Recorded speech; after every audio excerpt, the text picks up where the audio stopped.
কাবলাল জুমা 4 রাকাত। এই সুন্নাত নামাজ আছে কোন কিতাবে? সহিহ হাদিস আছে। যুবক ভাইরা মনে রাখো, কারণ তোমাদের মাঝেই এই ফিতনাগুলি বেশি বেশি বিচরণ করে। জগৎ বিখ্যাত কিতাবের নাম শারহু মুশকিলিল আসার, ইমাম আবু জাফর আত-তাহাবী রাহমাতুল্লাহ আলাইহির লেখা শারহু মুশকিলিল আসার। আমার ঘরে কিতাবটা আছে, সেখানে সহিহ সনদে হাদিস উল্লেখ রয়েছে এইভাবে, আন আবি হুরায়রা রাদিয়াল্লাহু তাআলা আনহু ক্বালা কানা রাসূলুল্লাহি সাল্লাল্লাহু আলাইহি ওয়াসাল্লাম ইউসাল্লি ক্বাবলাল জুমআতি 4 ওয়া বা'দাহা 4। সুবহানাল্লাহ।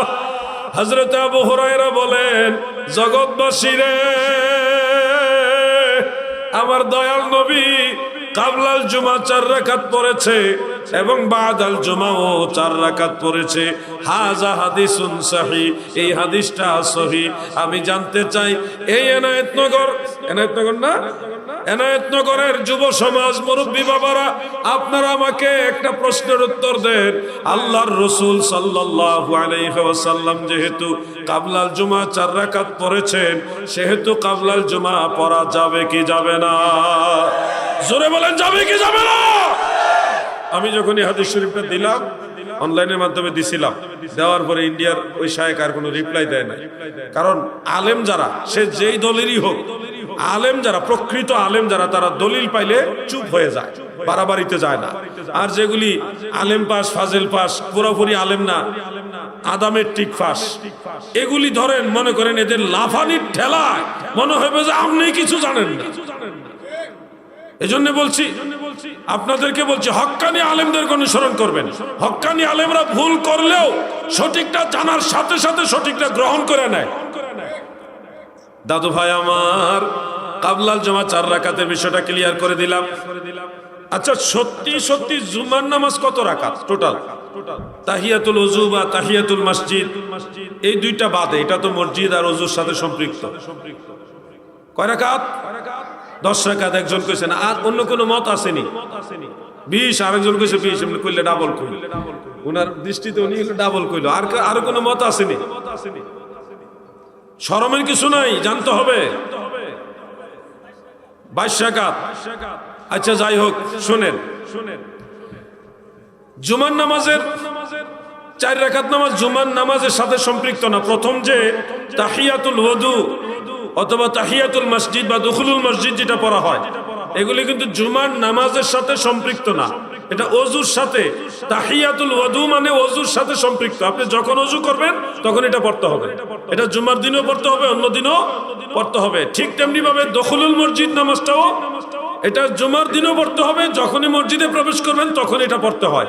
এটা জুমার নামাজের রাকাতের সাথে আমরা এটা হিসাব করলে পারবো না, হবে না, নিয়মের সাথে এটা যায় না।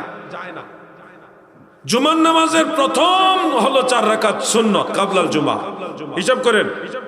তারপরে ফরজ হলো 2 রাকাত। কয় রাকাত হলো? 6 রাকাত। বাদাল জুমা হলো 4 রাকাত। কত হলো?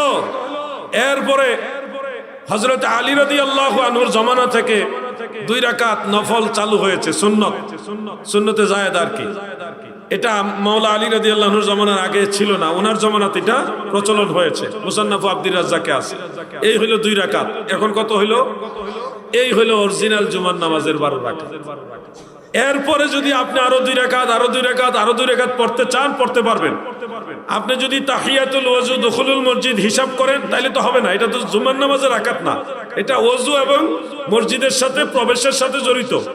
ওইটাও যোগ করলে কত রাকাত হয়? ওই 4 রাকাত যোগ করলে কত রাকাত হয়? 16 রাকাত হয়।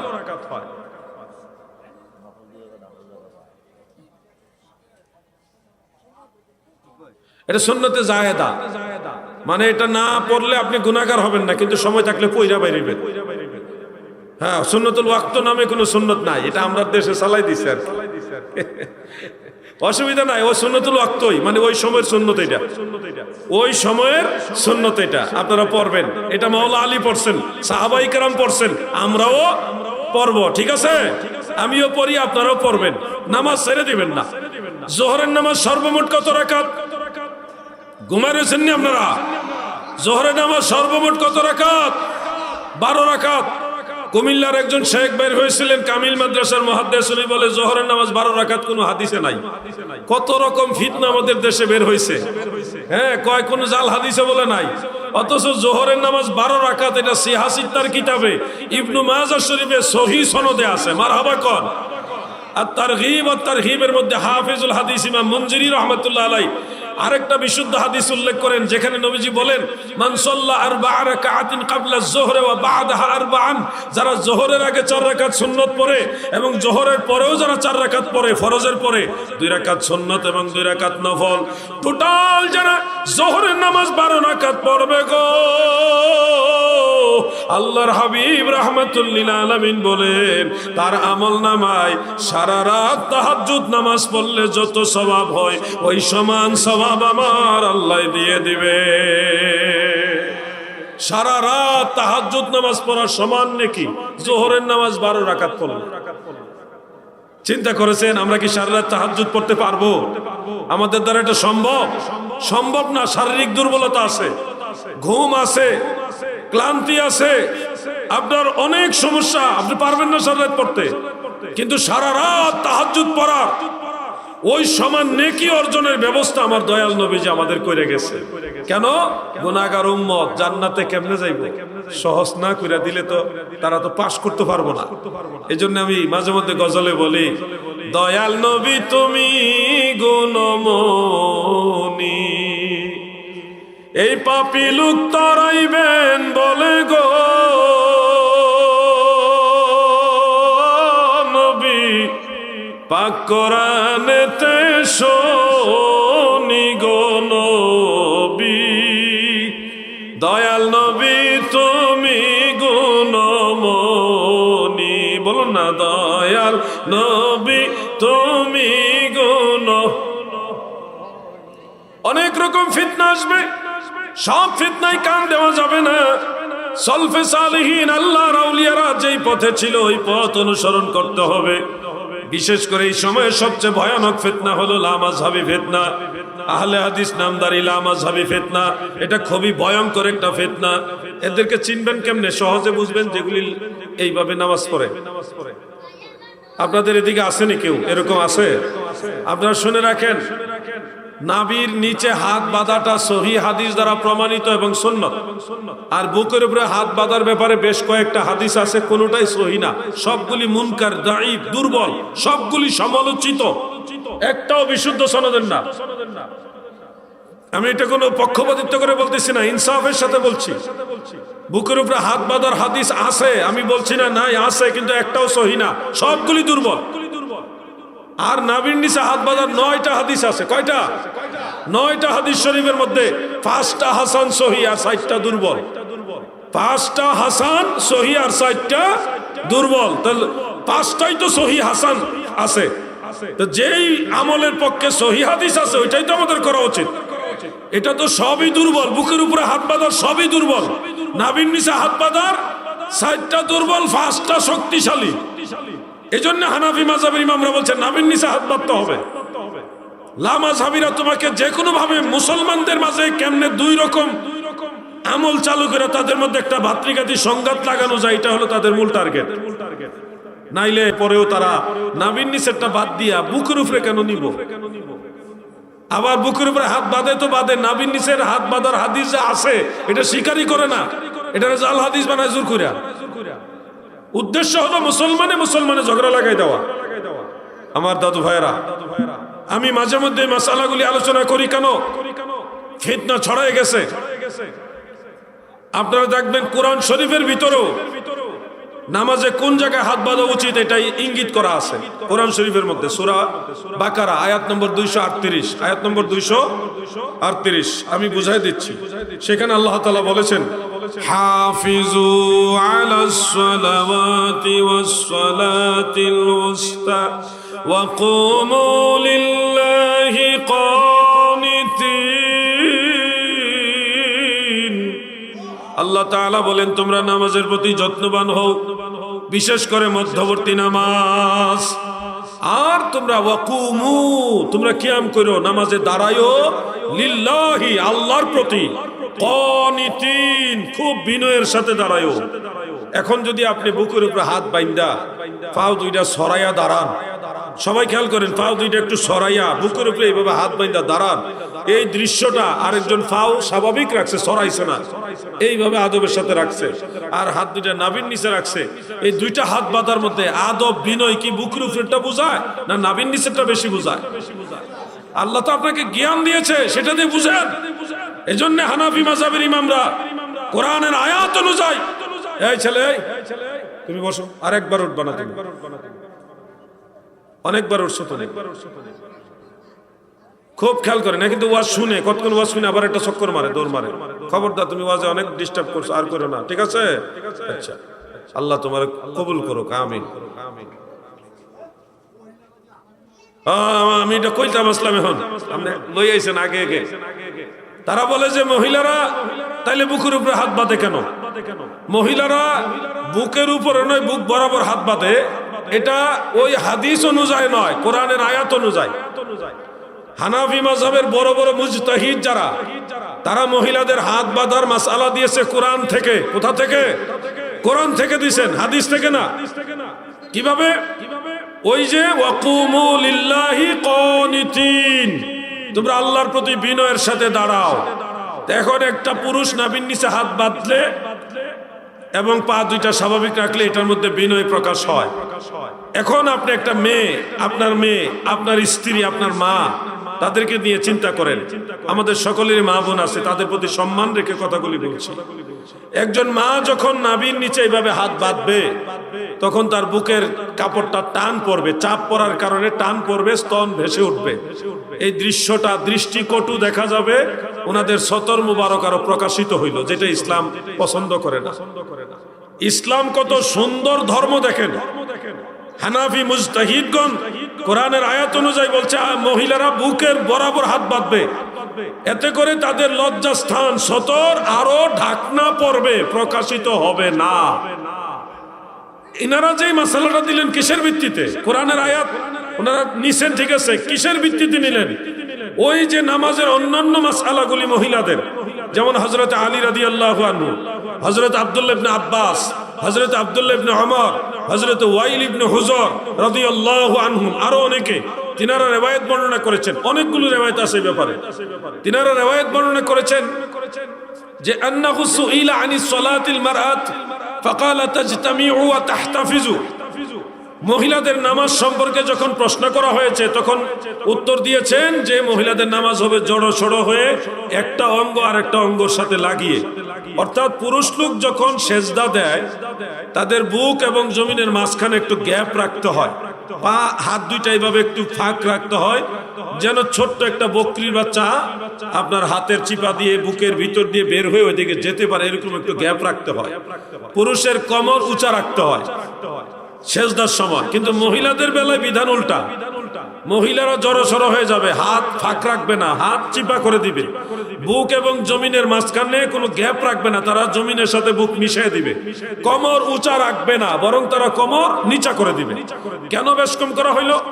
আমাদের মা বোনেরা, তিনাদের প্রতি আমাদের সম্মান রেখে আমি বলছি, আপনার স্ত্রী, আপনার মা, তিনি যখন এই দুইটা হাত ফাঁক রাখবে, কোমরটা পুরুষের মতো উঁচা রাখবে এবং সিনাটাও জমিন থেকে গ্যাপ রাখবে, তখন ওনাদের স্তন ঝুলে থাকবে, হাত দুইটা ফাঁক হয়ে থাকবে, দৃষ্টিকটু দেখা যাবে। কোমর উঁচা হয়ে থাকলে এই দৃশ্যটাও অসুন্দর। ইসলাম কত সুন্দর ধর্ম দেখেন। মহিলারা যখন কোমর নিচা করে দিবে, সিনাকে জমিনের সাথে মিশিয়ে দিবে, হাত চিপা করে দিবে, তখন ওনাদের সতর মুবারক, সতরগুলি আরো ঢাকনা পড়বে, লজ্জাস্থান প্রকাশিত হবে না। এজন্য পুরুষের সেজদা, পুরুষের নামাজের কিছু বিষয় আর মহিলাদের বিষয়গুলি বেশ কম করা হয়েছে, যেন নামাজের ভিতরে মা বোনদের লজ্জাস্থান প্রকাশ না হয়। সুবহানাল্লাহ বলেন।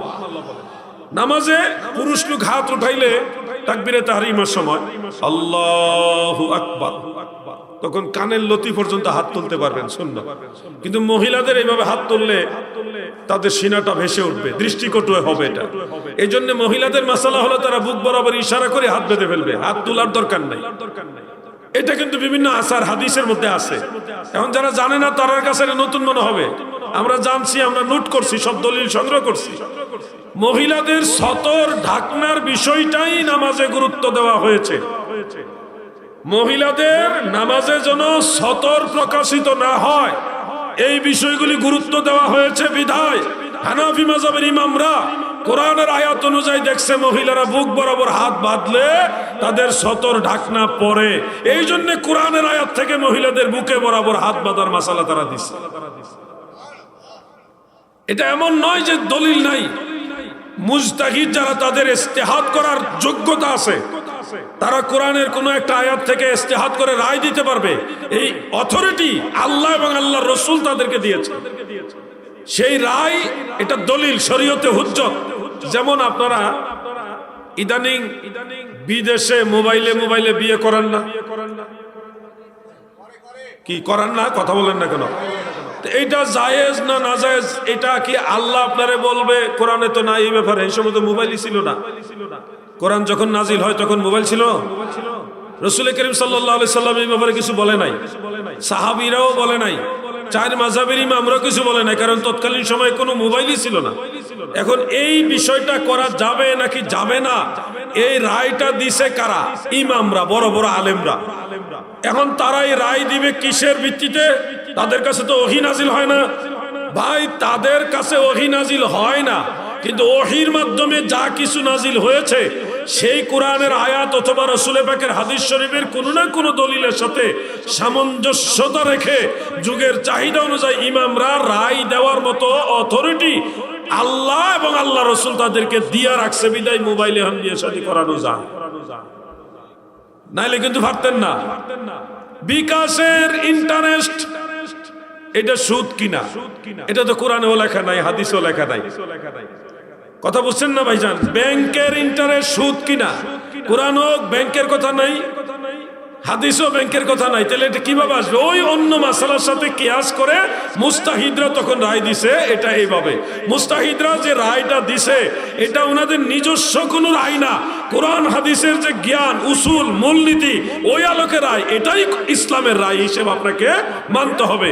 ঠিক তেমনি ভাবে মুজতাহিদ যারা, তারা কোরআনের আয়াত অনুযায়ী মহিলাদের হাত বাঁধার মাসালা দিছে অন্যান্য হাদিসের সাথে মিল রেখে। কথাটা কি বুঝতে পারছেন আপনারা?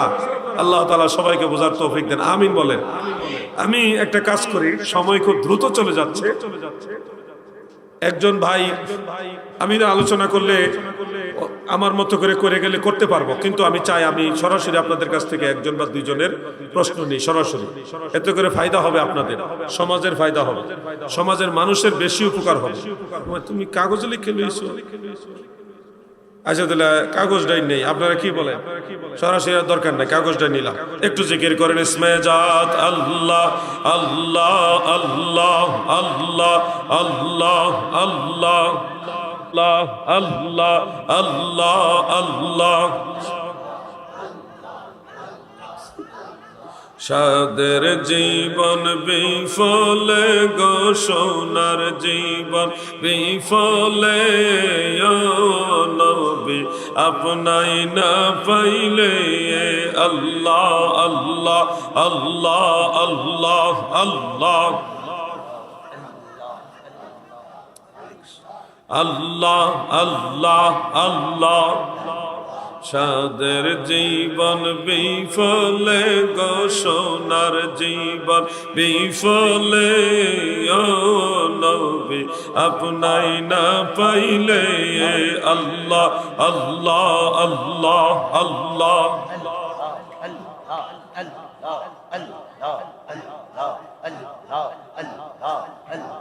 লা ইলাহা ইল্লাল্লাহু মুহাম্মাদুর রাসূলুল্লাহ সাল্লাল্লাহু আলাইহি ওয়া আলিহি ওয়াসাল্লাম।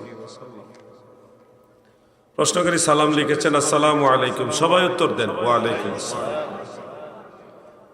একটা প্রশ্ন হুজুর, একটা প্রশ্ন জানার ছিল। হাদিস শরীফে পড়েছি রাসূল সাল্লাল্লাহু আলাইহি ওয়াসাল্লাম উম্মতের গুনাহ দেখলে ইস্তেগফার করে। তাহলে যদি নবী পাক সাল্লাল্লাহু আলাইহি ওয়াসাল্লাম ইস্তেগফার করে, তাহলে তো উম্মতের আমলনামায় গুনাহই থাকবে না, ও আযাবও হবে না।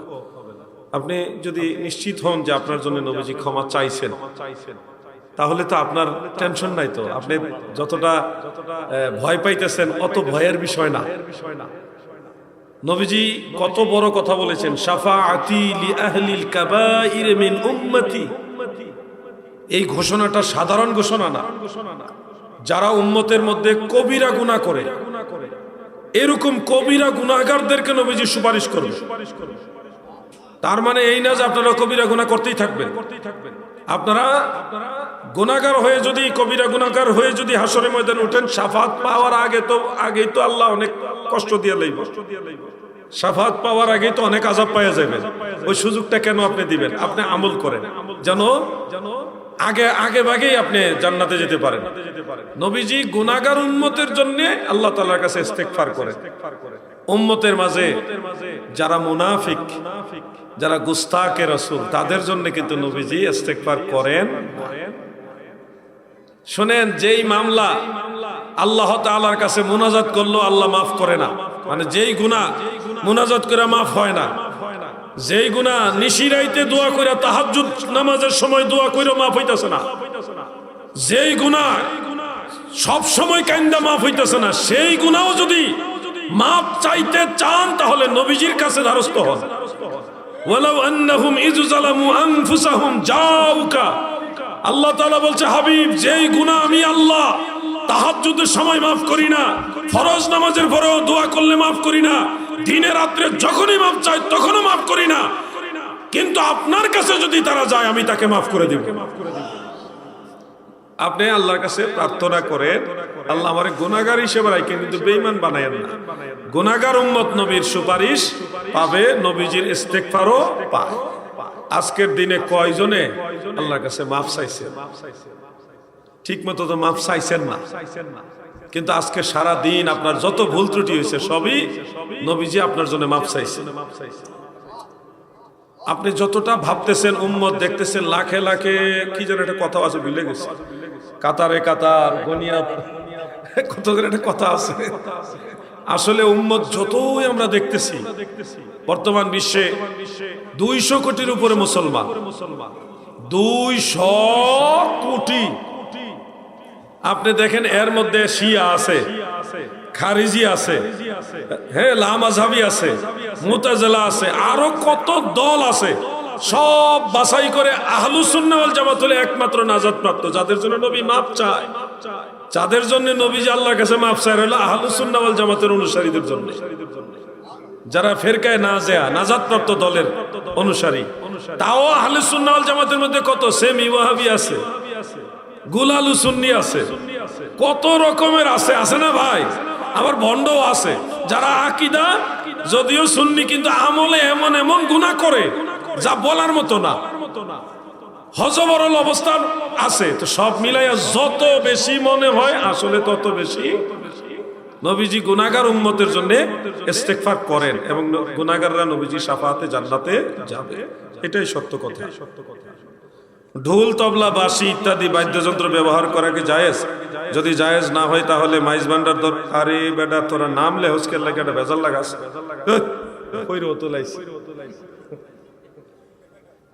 সেমা মাহফিল নামে যা হয় তা কি হারাম? তাতে ঢোল হারমোনিয়াম ব্যবহার হয়? পিটিও আবার ওবারে হুজুর, আল্লাহ কি সব জায়গায় বিরাজমান নাকি আল্লাহর রহমত সব জায়গায় বিরাজমান? দয়া করে বুঝিয়ে দিবেন, ধন্যবাদ।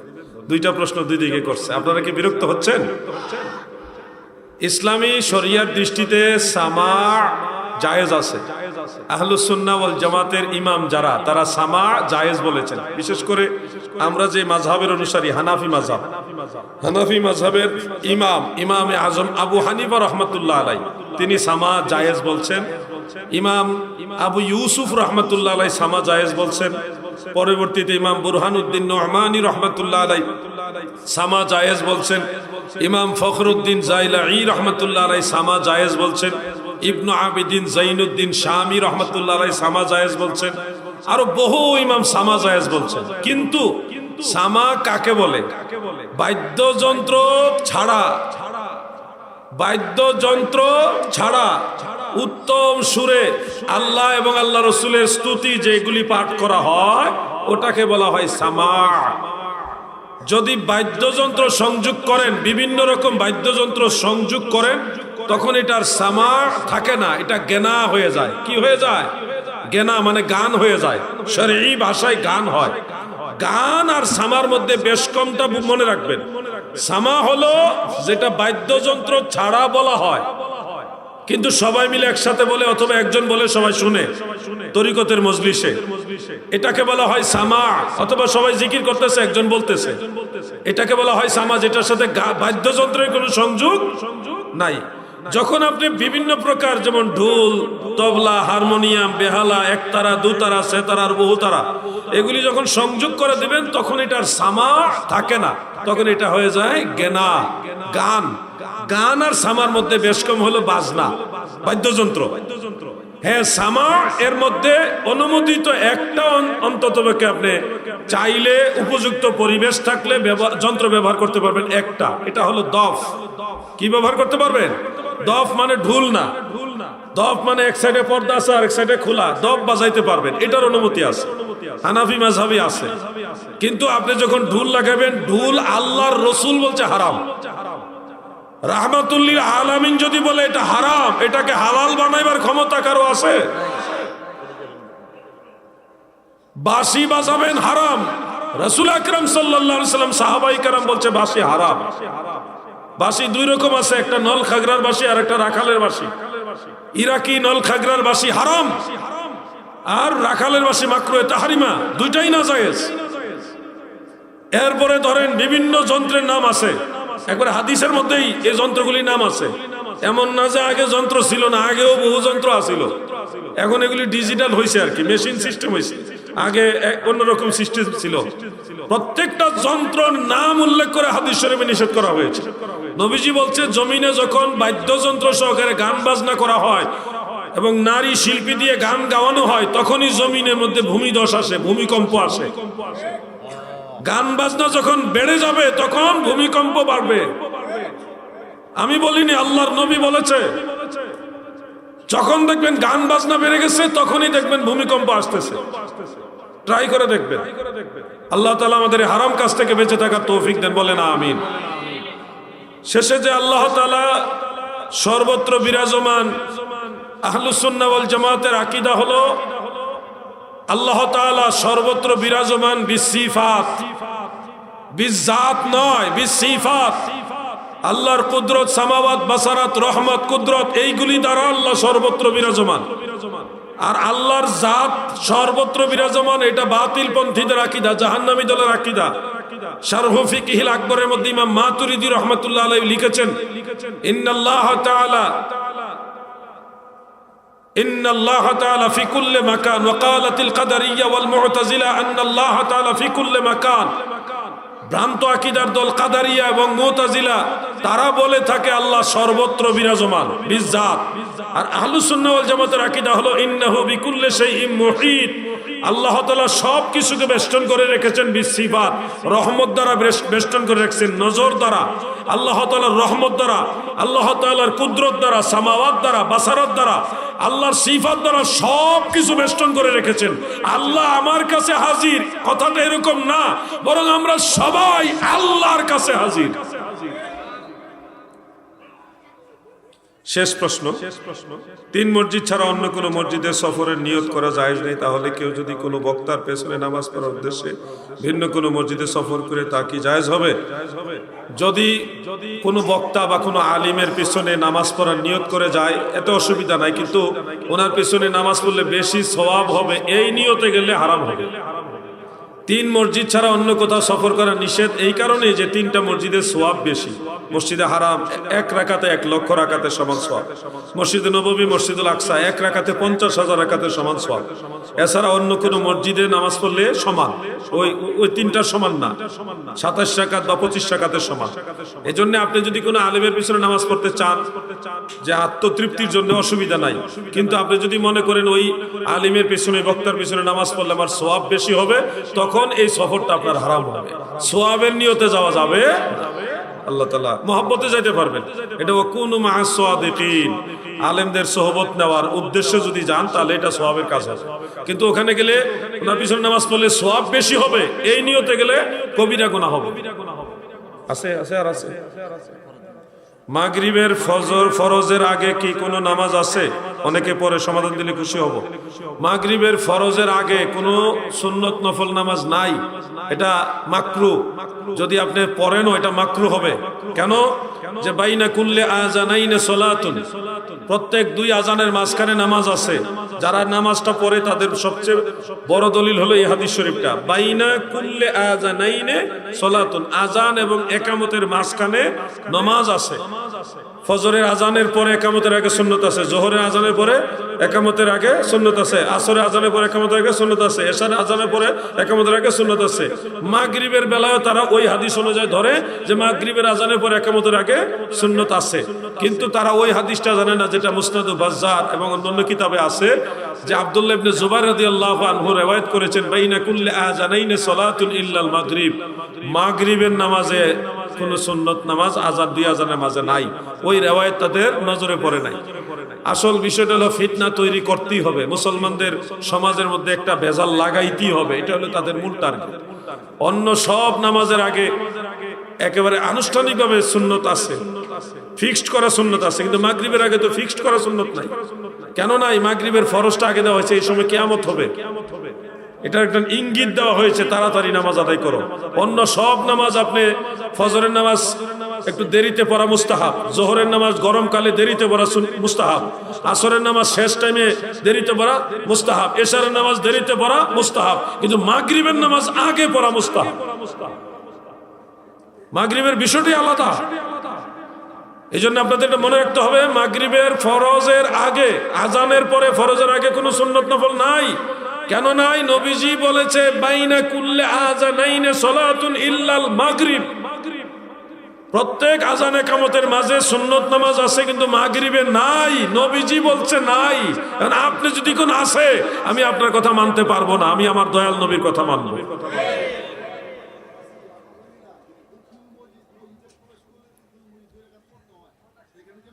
দখলুল মসজিদের বিষয়টা হলো, এখন যদি আপনি দেখেন জামাত শুরু হয়ে যাচ্ছে, দখলুল মসজিদ ফজরের সুন্নতের বেলায় মাসালা আছে, যদি জামাত শুরু হয়ে যায় তারপরে সেই সুন্নত সংক্ষিপ্ত পরিসরে 2 রাকাত পড়া দ্বিতীয় রাকাতে জামাতে শরীক হওয়ার এটা পারমিশন আছে। এছাড়া অন্য কোন সুন্নত নামাজ, ফজরের সুন্নত ছাড়া জোহরের সুন্নত, আসরের সুন্নত, এশার সুন্নত, অন্য কোন সুন্নত জামাত শুরু হইলে পড়ার অনুমতি নাই। যেখানে ফিক্সড করা সুন্নত, যেটা ফিক্সড করা সুন্নত, আসরের আগে সুন্নত আছে 4 রাকাত, জোহরের আগে মুআক্কাদা পর্যায়ের সুন্নত আছে 4 রাকাত। জামাত শুরু হয়ে গেলে ওই সুন্নত আর পড়া যাবে না। সেখানে দখলুল মসজিদ তো সুন্নতে মুআক্কাদা নয়, এগুলি হলো গোরামি। কোনো না কোনো ভাবে মানুষের মধ্যে এটা বিভ্রান্তি তৈরি করার। মোহাম্মদ ওয়াসিফ দোয়া চেয়েছেন। আচ্ছা, জাযাকাল্লাহ। মোহাম্মদ ওয়াসিফ, আমি দোয়া করব, আপনারাও তার জন্য দোয়া করবেন। আজকে আর মনে হয় প্রশ্ন নাই, সেই হিসাবে আলোচনা এখানেই শেষ।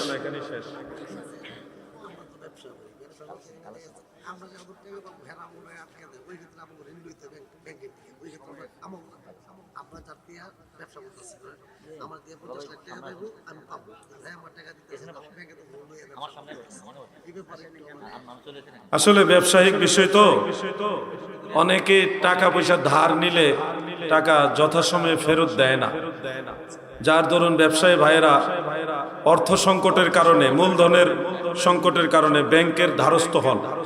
ব্যাংকের থেকে লোন নিতে হয়, বিভিন্নভাবে টাকা নিতে হয়। আর লোন মানে হলে ইন্টারেস্ট আছে, যেটা আমাদের জন্য হারাম। এক্ষেত্রে করণীয় কি? আসলে আল্লাহ এবং আল্লাহ রসুলের তরফ থেকে আপনাদেরকে সব সময় বলা হয়েছে, ফাসআউ ইলা যিকরিল্লাহি ওয়া যারুল বাই'। আপনাদেরকে আল্লাহ তাআলা বলেছে জমিনে ছড়ায়ে পড়ে তোমরা আল্লাহর জিকির করো এবং এই যে তোমরা আল্লাহর উত্তম রিজিক তালাশ করো। উত্তম রিজিক, হালাল রিজিক। তো হালাল রিজিকের ক্ষেত্রে ব্যাংকের যে ইন্টারেস্ট আসে, এই ইন্টারেস্টটা তো আপনার জন্য হালাল না। এই হারাম জিনিসের সাথে আমার ব্যবসায়ী ভাইরা তো সম্পৃক্ত হন। আপনারা যদি আল্লাহর উপরে ভরসা করে ছোট ছোট ব্যবসা করেন হালাল ভাবে, এটার মধ্যে বরকত পাবেন বেশি।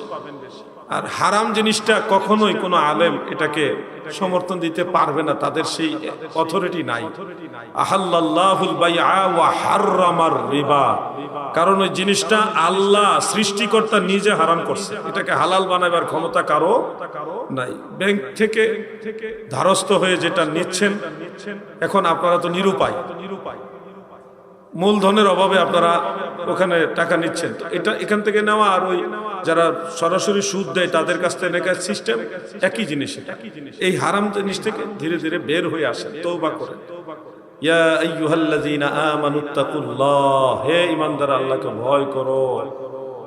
ওয়াজারু মা বাকিয়া মিনার রিবা, যখনই তোমরা জানতে পারবা সুদ হারাম তখন থেকে এটা ছেড়ে দাও, তখন থেকে এটা ছেড়ে দাও, আল্লাহর আদেশ। এজন্য আমার পরামর্শ হলো, অতীতে যেটা করছেন করে ফেলছেন, এটার জন্য আল্লাহর কাছে অনুতপ্ত হন। অনুতপ্ত হয়ে সামনের চলার পথটা হালাল জিন্দেগির দিকে নিয়ে আসেন। প্রয়োজনে ব্যবসাটা বড় থেকে ছোট করে নেন, এটার মধ্যে আল্লাহ বরকত দিবে। হারাম টাকার মধ্যে কখনো আরাম পাবেন না, শান্তি পাবেন না, কিন্তু হালালের মধ্যে শান্তি পাবেন। প্রিয় হাজিরিন, আজকে আরো জনের সামনে নিব না, আমি এই সব